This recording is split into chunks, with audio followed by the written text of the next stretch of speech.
trans movement, we have had a lot of call in women's sports to exclude trans women because they still have the male bone structure and strength advantage.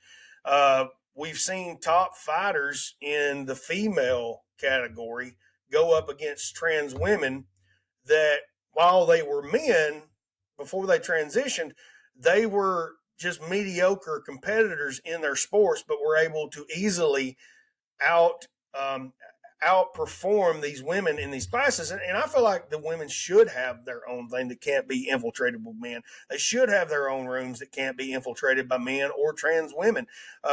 Again, if you want to have a trans women locker room, that's great, but there is still that difference because we've had these instances where the one person in that community decides to display their male genitalia in these women's facilities, and it's not a good thing.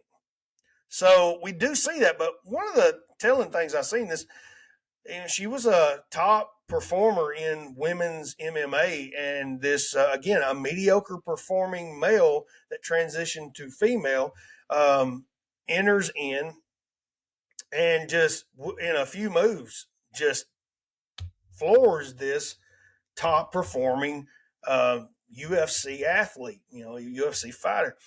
And when I watched that woman is getting up and this is a well trained woman. This is a woman that has spent a lot of time developing her strength. So when I say that, I'm not saying that to demean women. I'm saying there will be instances where you will not be able to fight off an attacker. So imagine you had 5 of those men attacking that woman.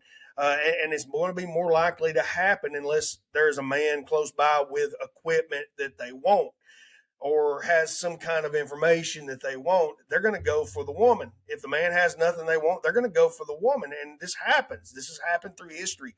So it would not hurt for that woman and that man to have a mechanical advantage to be able to equalize the situation. Now, in the military, a lot of people may not realize this, but what a lot of people call assault rifles, which they're not, they're battle rifles, and they're specifically selective fire, which they have an automatic, semi-automatic firing mode.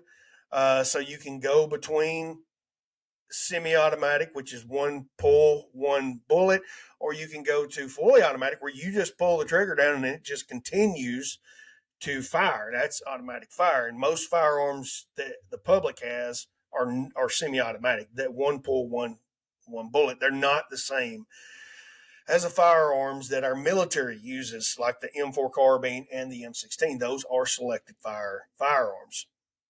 Most of your firearms that you see people have that look like these clones are sporting rifles, semi-automatic sporting rifles, civilian versions, and these were made prior to the military versions.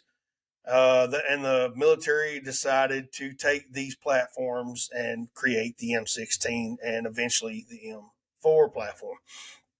So Armalite made those.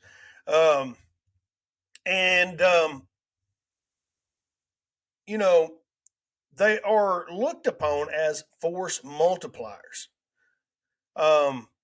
You're taking one person and you're giving them the ability to lay down the fire that in history previously they would not be able. There was one pull.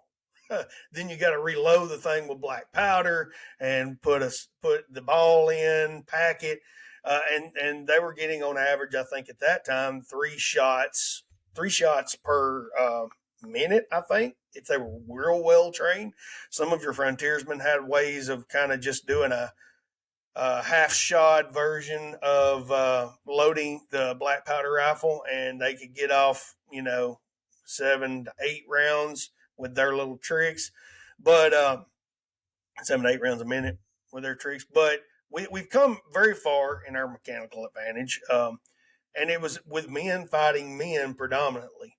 And so these mechanical advantages have been proven to multiply the force of one man and give him the ability to take down multiple men. So if you are that single mother and you do not have firearms training, I counsel you get that training. If you do not have a bug out plan, I counsel you have a bug out plan, a plan that's going to make you as little of a target as you can be, because you will be more of a target than just a man that has nothing. There will be men that will try to use their physical prowess to take advantage of you.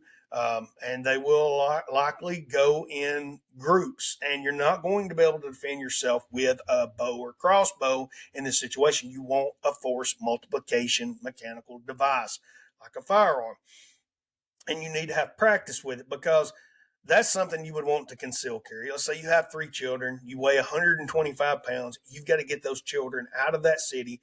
The power is out, the grocery store is empty, you have a couple small bags under your coats in the middle of winter. Everybody's hungry, everybody's desperate.